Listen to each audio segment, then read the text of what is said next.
నమస్తే రమగారు. నమస్తే జయ. రమగారు, శకునాలు కొన్ని మనం తెలిసి తెలియక ఫాలో అయిపోతూ ఉంటాం.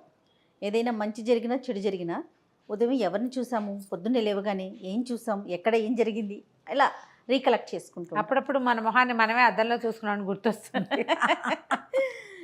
ఆర్గానిక్ పద్ధతిలో మీ చర్మాన్ని తెల్లగా మార్చుకోవాలనుకుంటున్నారా? సంప్రదించండి డాక్టర్ మాధవిని. లేదా బయటికి వెళ్ళేటప్పుడు ఎవరైనా తుమ్మినా అట్లా సంథింగ్ అన్నీ ఫాలో అవ్వకపోయినా కొన్ని మాత్రం ఆలోచిస్తూ ఉంటాం కదా. అసలు ఇవి ఎలా వచ్చినాయండి? వీటికి సంబంధించి ఏమన్నా స్టోరీలు కానీ ఏమైనా సామెతలు కానీ అట్లా ఏమన్నా ఉన్నాయా? ఎలాగైనా వచ్చి ఉండొచ్చు జయ, ఎలాగైనా వచ్చి ఉండొచ్చు. ఏదో ఒక రకమైన పాటింపు. ఓ మంచినీళ్ళు బిందె ఎదురు రావాలి. ఎక్కడికైనా శుభకార్యాల మీద వాటి మీద వెళ్ళేటప్పుడు ఆ ప్రయాణాలు పెద్దవి. ఇదివరకు ట్రాన్స్పోర్టేషన్ లేదు, నడిచి పోవాలి. ఏదో దొరికిన బండి పట్టుకుని వెళ్ళాలి. జంతువుల దాడి ఉండేదేమో కదా. జంతువుల దాడులు అవి కూడా ఉండేవి. ఊర్లు దాటడానికి అవి కొంచెం ఇబ్బంది అయ్యేది.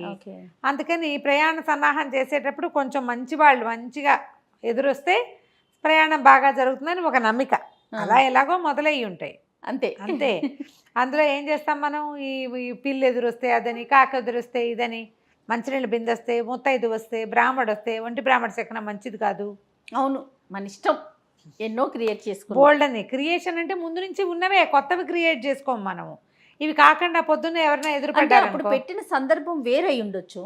దాన్ని మనం ఎప్పుడు మాట్లాడుకుంటూ ఉంటాం కదా రమ్మగారు. సందర్భాలు వేరు, కానీ మనకి వీలుగా దాన్ని మనం మార్చుకుంటాం. ఇవాళ పని అవ్వకపోతే పొద్దున్న లేచి ఎవరి మొహం చూసానో అని గుర్తు చేసుకోండి. ఇదివరకు అట్లాగా తెల్లారు లేచి పళ్ళు తోముకోవడానికి, నీళ్ళు తెచ్చుకోవడానికి నువ్వు వాకిట్లోకి వెళ్తల్లా. అసలు మన ఇంట్లోనే, మన ఇళ్లలోనే, మన బాత్రూములు మన ఇంట్లోనే, మన నీళ్లు మన ఇంట్లోకే వస్తాయి. తెల్లారు లేచి తలుపు తీస్తే ఎదురుకుండా వాళ్ళ ఇల్లు కనబడుతుంది. ఇదివరకు ఎలా ఉండేవి, ఇళ్ళు విసిరేసినట్టు దూరంగా ఉండేవి. పళ్ళు దంతధావనానికి, వంట అన్నిటికీ బయటకు వెళ్ళాలి. నీళ్ళు కావాలంటే బయట నుంచి తెచ్చుకోవాలి. అవును కదా. ఇలాంటప్పుడు బయటికే వెళ్ళాల్సి వస్తుంది. అప్పుడు ఎవరినో ఎదురొస్తారు, చూస్తాము. ఇప్పుడేముంది, మొత్తం కార్యక్రమాలన్నీ అయితే కానీ మనం బయటపడం ఇంట్లో నుంచి. మీ పరిస్థితి ఏంటి రమ్మగారు? ఎదురొచ్చే కార్యక్రమాలు ఉన్నాయా మీకు? ఏవో ఉంటాయి. మేము ఊరెళ్ళేటప్పుడు అప్పుడు చూసుకొని చేయ. ఒక్కొక్కళ్ళు ఉంటారు కదా, వాళ్ళకి కాస్త సెంటిమెంట్ ఉంటుంది.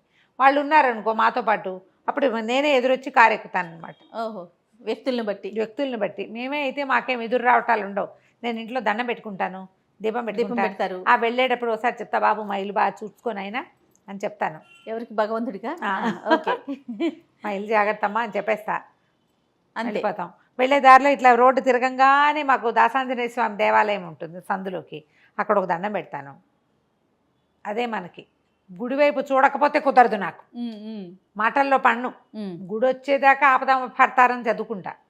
నా సెంటిమెంట్ అది. అదే ఆ గుడి ప్రాకారమే కనపడుతుంది. గుడే మనకు కనపడదు, ఇది కనిపిస్తుంది, కమాన్ కనపడుతుంది. అక్కడ ఒకసారి ఆంజనేయ స్వామికి ఒక దండం విసిరి పెడతానమాట. ఓకే, ఆయన ప్రయాణం సజావుగా చేయొచ్చు, మా ఇల్లు వాకిలి జాగ్రత్త అని. ఇదే మన శకునం. ఒక్కొక్కళ్ళకి ఒక్కో రకం. అంతే. ఎదురు రావాలి. మా పక్కింటి వాళ్ళ అబ్బాయికి నేనే ఎదురు రావాలని ఉండేది. 2 సార్లు 3 సార్లు అతను ఫారిన్ ప్రయాణానికి నేనే ఎదురెళ్ళాను. ప్రెజెంట్ ఎక్కడ ఉన్నాడు అతను? ఇప్పుడు ఫారిన్ లోనే ఉన్నాడు. శభాష్. అయితే ఒక్కొక్కళ్ళకి ఒక్కటి ఉంటుంది కదా. నమ్మకం రమ్మగారు. అంతేగాని ఇప్పుడు నీ నమ్మకం నీ దగ్గర కరెక్ట్ అయింది, నా దగ్గర ఫెయిల్ అవ్వచ్చు. అంతే కదా. ఓ చిన్న సరదా కథ చెప్దాం చూడు. ఓ ఊళ్ళో రామరాజు అని ఒక ఆయన ఉన్నాడు. ఈయన వడ్డీ వ్యాపారం చేసుకునేవాడు. ఓ రోజు పొద్దున్నే లేచాడు. నేను చీకటి ఉండగానే లేచి పొరుగురు వెళ్దాం అనుకున్నాడు. అప్పులు వసూలు చేసుకోవాలి. వడ్డీ వ్యాపారులు అంటే నెల వడ్డీ వసూలు చేసుకోవాలి, లేదా అసలైన కాగితాలు ఏవో పుచ్చుకుని వెళ్దాం అనుకున్నాడు. సరే, వాకిలి తలుపు తీసేసరికి అలా వాకిట్లో అంటూ పిల్లి కనపడింది.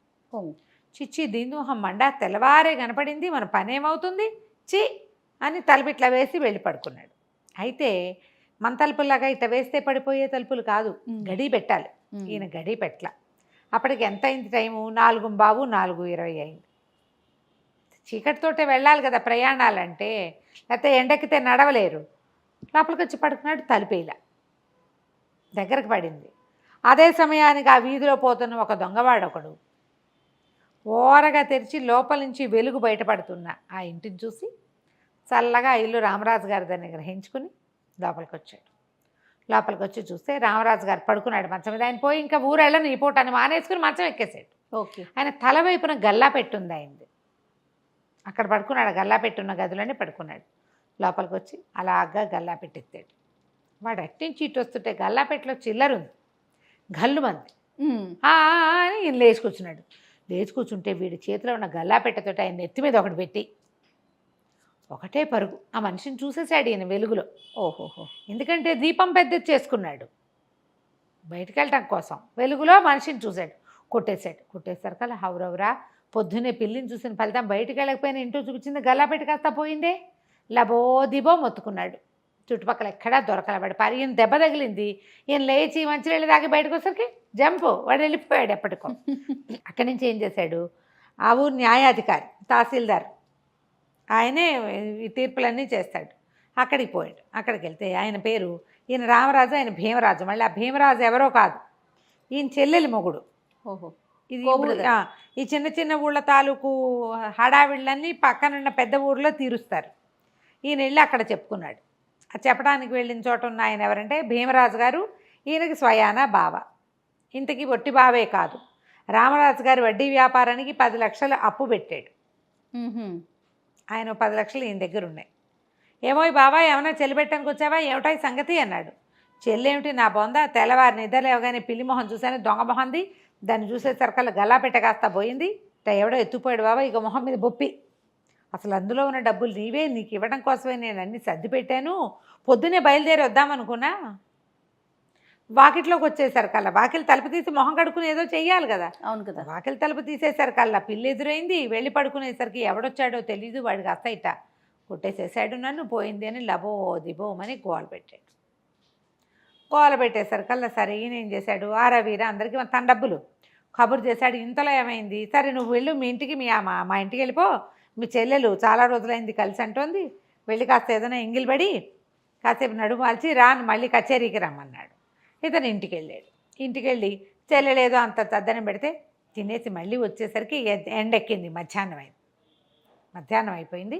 మధ్యాహ్నానికి ఈ పక్కన ఒక సంతలో ఎవరిదో జేబు కొడుతున్న ఒక జేబు దొంగని పుచ్చుకొచ్చారు. ఓ. రక్షక బట్టలు తీసుకొచ్చారు. ఆ జేబు దొంగలో వచ్చి లోపల నుంచుని ఉన్నాడు. నేను చూడలేదండి, నేను పొరపాటున చేశానండి ఏదో చెప్తున్నాడు. ఇంతలో ఈ రామరాజు గారు లోపలికి వెళ్ళేసరికి ఆయన చూసి, బావోయ్ వీడే దొంగ, పొద్దున్న నైతి పగలు కొట్టిన వాడని కేకలు పెట్టాడు. కేకలు పెట్టంగానే ఈయన అయ్యారా, అవరవరా పొద్దున్న అంత దొంగతనం చేసి మళ్ళీ మధ్యాహ్నానికి జేబు దొంగతనం చేస్తావా, తీ డబ్బులు ఎక్కడున్నాయో తీయి అంటే రక్షక భటులు ఉన్నారు. కొత్తవాళ్ళ గారు తహసీల్దార్ గారు ఎదురుకుండా ఉన్నాడు. పైగా తను కొట్టినవాడు ఎదురుకుండానే ఉన్నాడు. దొంగ ఇంకా ఆపుకోలేకపోయాడు. కాదని ఓటరీ ఆయన లేకపోతే ఏమయ్యేది కాదు, జేబు దొంగతనంతో పోయేది. ఇప్పుడు గల్లాపెట్టి దొంగతనం, ఇంట్లో జరబడిన దొంగతనం నెత్తి మీద పడింది. ఒప్పుకుని సరే గల్లాపెట్ట ఎక్కడ దాచాడు, ఎందుకంటే గల్లాపెట్టలో డబ్బులు వాడు చూడలే, పెట్టెత్తుపోయాడు అంతే. కొన్నాళ్ళు అవి దాచిపెడతారు. చాలామంది దొంగలు అదే పని చేస్తారు, వస్తువు కొట్టేసి వెంటనే వాడరు, వాటిని దాచేస్తారు. తెలివి తక్కువ పిచ్చి వెధవలు వెంటనే అమ్మకంలో పెడతారు. మెచ్యూర్ దొంగలు పట్టుబడిపోతారు వాళ్ళు. తెలివిగల పురాతన దొంగలు ఏం చేస్తారు, దొంగతనం చేసిన వస్తువుని పైకి రాకుండా కప్పెట్టేస్తారు. జనం దాన్ని మర్చిపోయాక తీస్తారు బయటికి. అవును, మనం చాలా చూస్తాం ఇలాంటివి. 20 ఏళ్ల క్రితం పాటి పెట్టింది దొరికింది అని వీడు ఎక్కడో దాపెట్టాడు. ఆ సాక చెప్పాడు. చెప్పంగానే ఇక రక్షక భటులతో పాటు బి రామరాజు కూడా పోయాడు. ఆ పెట్టె నాదే అన్నాడు. పొద్దున ఏం చెప్పాడు, గల్లాపెట్టెలో డబ్బులు దాచాను, ఆ డబ్బు నీకు ఇవ్వడానికే అన్నాడు. ఆ డబ్బు తీసుకొచ్చి సరుకు ఇక్కడ అప్పచెప్పాలి కదా. ఈ తహసీల్దార్ గారి దగ్గర అప్పచెప్తే పెట్టె తెరిచేసరికల్లా 10 లక్షల సొమ్ము ఇంకా చిల్లర ఉంది. తహసీల్దార్ గారు తన 10 లక్షలు తను లెక్కబెట్టి తీసుకున్నాడు. ఈయన నెత్తి తడుకుంటూ ఏం చెప్పాడంటే, పొద్దున్నే పిల్లి మొహం దాని మొహం చూసేసరికల్లా ఇంత దెబ్బ తగిలింది, డబ్బులు పోయింది, కానీ నువ్వు భలే ఘటికడు బావా, 2 గంటల్లోనే సంపాదించేసావు, పట్టేసావు దొంగనంటే. సరే ఈయన అన్నాడు తహసీల్దార్ గారు, బాబా నే కూడా పొద్దున్న పిల్లి మొహమే చూశాను పొద్దున్నే, నువ్వు పోయింది అంటున్నావు, నాకు వచ్చింది చూడు, బాకీ వసూలైపోయింది, పాత బాకీ వసూలైపోయింది.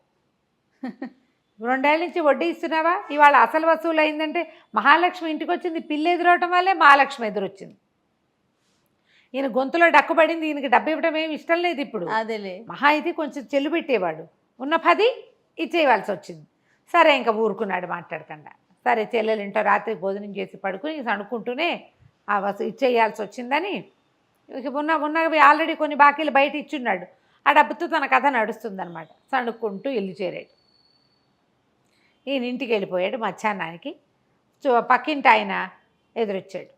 ఆయన అదోలా ఉన్నాడు. ఏమిటా గోపాలం అలా ఉన్నామంటే, ఏం చెప్పనండి, పెంపుడు పిల్లి పిచ్చిముండా పొద్దున్నే ఎవరి మొహం చూసిందో నిన్న సాయంత్రం చచ్చిపోయిందండి అని అన్నాడు. ఈయన ఉలిక్కిపడ్డాడు. ఆ దొంగ కూడా ఇదే మాట చెప్పాడు, పొద్దున్నే పిల్లి ఎదురొచ్చింది అందుకే నేను పట్టుబడిపోయాను అని. ఇప్పుడు ఎదురొచ్చిన పిల్లి ఎవరెవరికి ఎదురొచ్చింది? మొదట రామరాజుకి ఎదురొచ్చింది. అవును. రామరాజుకి డబ్బు పోలేదు, అప్పు తీరిపోయింది, మొదట పోయి దెబ్బలు తగిలినప్పటికీ. అదే పిల్లి దొంగకి ఎదురొచ్చింది, వాడు పట్టుబడిపోయాడు. ఆ పిల్లి కాస్త పైకి వెళ్ళిపోయింది. పిల్లి ఎదురొచ్చిన భీమరాజు గారికి ఆయన పాత బాకీ వసూలైపోయింది. పైగా దొంగని 2 గంటల్లో పట్టుకున్న క్రెడిట్ కూడా వచ్చింది. శకునంలో ఏమైనా ఉందా? ఒక్కొక్కరికి ఒక్కో విధం. అదే ప్రధానమైనది ఏంటి, ఈయనకి బాకీ తీర్చే రోజు వచ్చింది, వాడికి పట్టుబడే రోజు వచ్చింది, ఆయనకి డబ్బు వచ్చే రోజు వచ్చింది, దానికి కాలం చెల్లిపోయింది, చచ్చే రోజు వచ్చింది. ఎవరో ఎదురొచ్చారు పొద్దున్నే దానికి, అందుకని పోయింది. అంతే. ఎవరి మొహం చూసిందో పిచ్చిపుంటే చచ్చిపోయింది అన్నాడు. అనగానే ఈయన ఉలిక్కిపడ్డాడు, నా మొహమేగా చూసింది అది. అయ్యో రామా అనుకున్నాడు. ఇంకెప్పుడు చిచ్చి సెకండ్ పాటించకూడదు, నా దారిని నేను ఊరు ప్రయాణం అయ్యి ఉంటే ఇదేవి నా డబ్బు ఇప్పుడు అప్పు తీర్చాల్సిన అవసరం ఉండేది కదా, ఇంకా కొన్నాళ్ళు నడిచేది కదా. ఈసారి శకునం పాటించకూడదని 4 కొరుకుని లోపలికి వెళ్ళిపోయాడు. నేనే చూశాను అని చెప్పకుండా. కథ కంచికి మనం ఇంటికి. చాలా బాగుందండి. నమస్తే. నమస్తే చేయండి.